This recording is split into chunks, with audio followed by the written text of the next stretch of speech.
Taiwan, niyanig ng pinakamalakas na lindol na kanilang naranasan sa loob ng 25 taon. Hindi bababa sa 7 ang patay.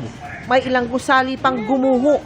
Ilang OFW roon naramdaman ng malakas na pagyanig. It was very terrifying. Nagpanik na yung mga kasama ko sa kwarto. Panta ng tsunami, umabot sa Hilagang Luzon, kaya mga residente inilikas. May tiyan na sunog sa Quezon City dahil daw sa nag-spark na linya ng kuryente.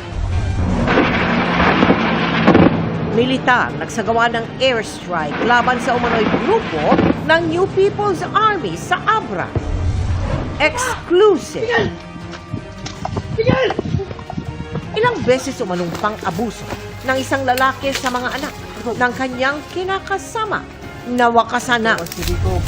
Lumutang na gentleman's agreement umano sa pagitan ni na dating Pangulong Rodrigo Duterte at Chinese President Xi Jinping. Tinawag ni Senadora Risa Hontiveros na treasonous o pagtaksil sa bayan.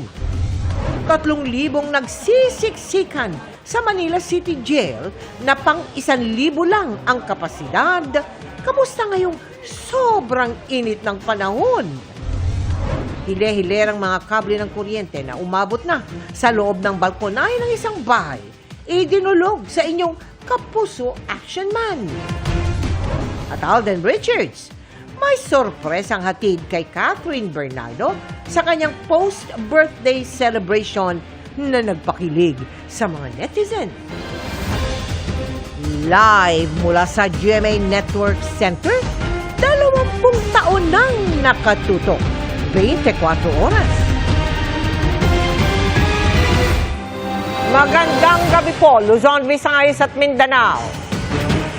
Sinlakas ng pinangangambahang The Big One, ang magnitude 7.2 na lindol na yumanig sa Taiwan.